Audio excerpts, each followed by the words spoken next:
Did you know you can decoupage right over raw wood? Today I'm sharing how I took this vintage peach box and turned it into an adorable Christmas box using decoupage paper. And be sure to stick around till the end of the video because I have a fun giveaway surprise which I'll be explaining over on salvagedinspirations.com. Let's get started. Today I'm sharing how to decoupage directly on wood. I found this old peach crate, and judging by the wood and the nails holding it together, this is old. I couldn't just leave it sitting there. So I brought it home, gave it a wipe down, and then started removing this peach sticker with my painter's tool. Now, many of you know that I'm from the Greater Toronto area in Ontario, Canada, and someone on the SI blog says, "You have peaches in Ontario?" Yes, we have peach festivals here, not far from my house actually, here in Ontario, and our peaches are awesome. I'd say they'd give your Georgia peaches a run for the money, except they're way smaller. So what the painter's tool didn't take off, I actually went and grabbed my carbide scraper and just scraped the remaining of the sticker off. To even out the front board on this box, I took a ruler, a straight edge, and I drew a line across. And then I went and grabbed my oscillating tool and just took that piece off. I had a wood blade on it, and it was really easy to do. As you can see, the blade just goes through this old wood like butter, and I just followed the line I made with the straight edge and the Sharpie, and it just evened out the front perfectly. Just remember, when working with tools, safety first. I did have my glasses on. If you don't wear glasses, be sure to wear a pair of goggles, and set yourself up nicely on a sturdy table to work on as well.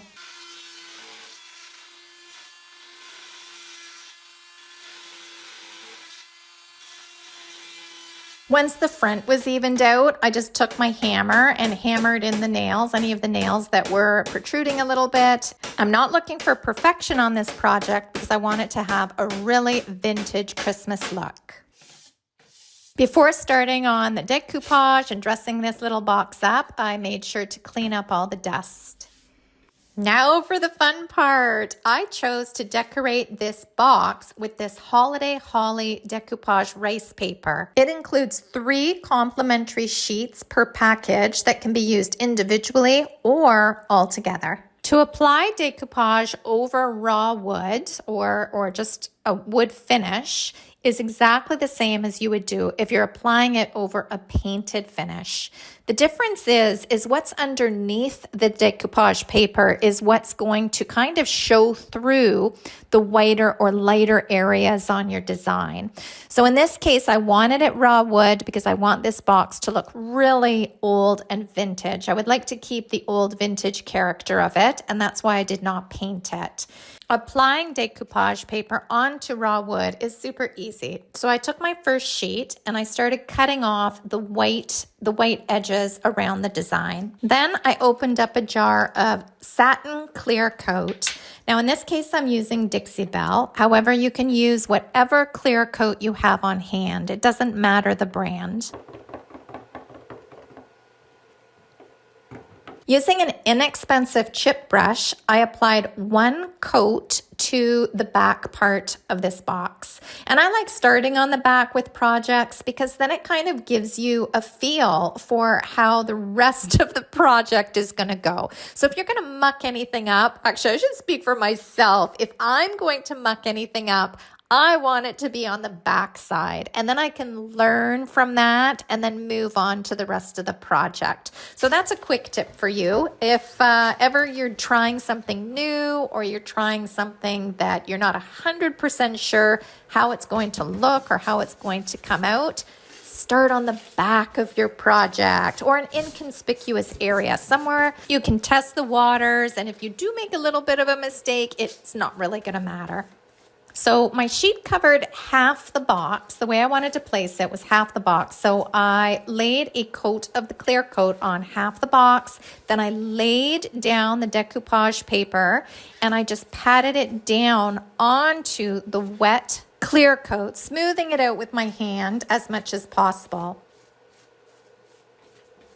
Once I had it perfectly in place, I dipped my chip brush into the clear coat and added another coat on top of the decoupage paper.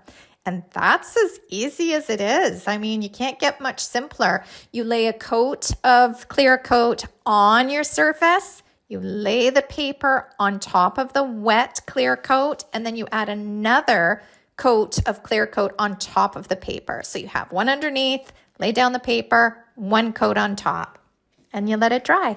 Super simple and easy, but it does have a really big impact. So I just worked my way around the box.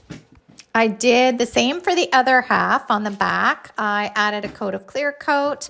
Once I had that on, I placed the paper, getting the seams to fit together. And once the back was all laid down, I took the paper that was overhanging and I did the inside of the box the same way.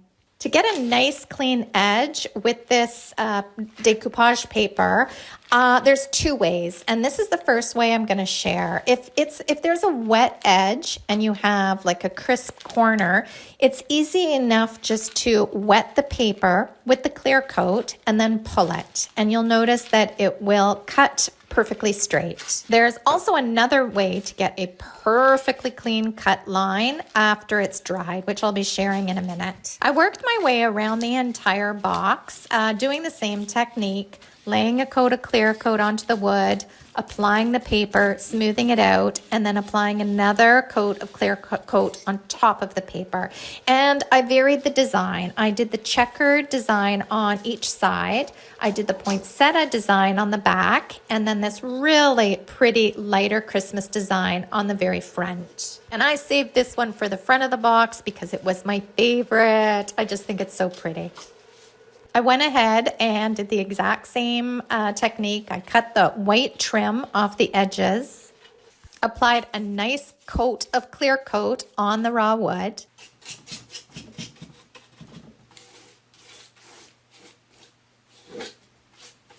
placed the decoupage paper and the design exactly where I wanted it, and then smoothed it out with my hand.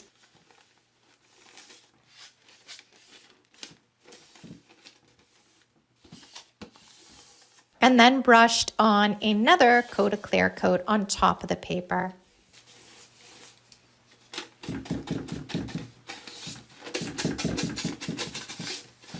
I did exactly the same at the end of the box, and I joined the seams so there was no big wood gap in between.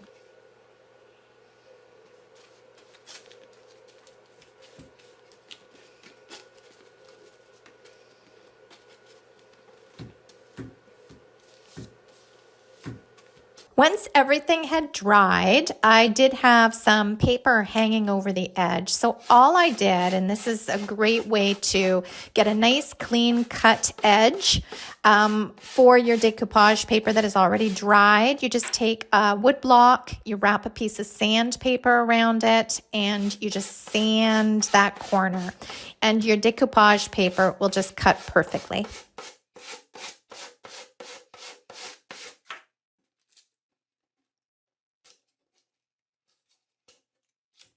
To add a focal point on the front of this vintage box, I grabbed some beautiful woodubend, and this is wood molding, decorative wood molding.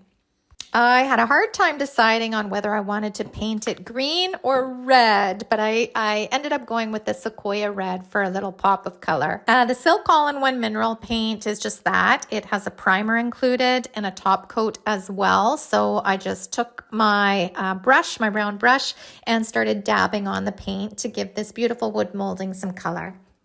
I suggest using a good quality paintbrush for this because when you're painting wood molding, you really want to pounce that brush in there and get into all the little nooks and crannies on your wood moldings. The last thing you want is bristles breaking off and getting into your wet paint.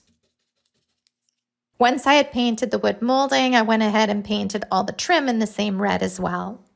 I used Titebond Wood Glue and put that all over the back once it was dry. And then I clamped it down onto the front of the box just so it would dry nice and even.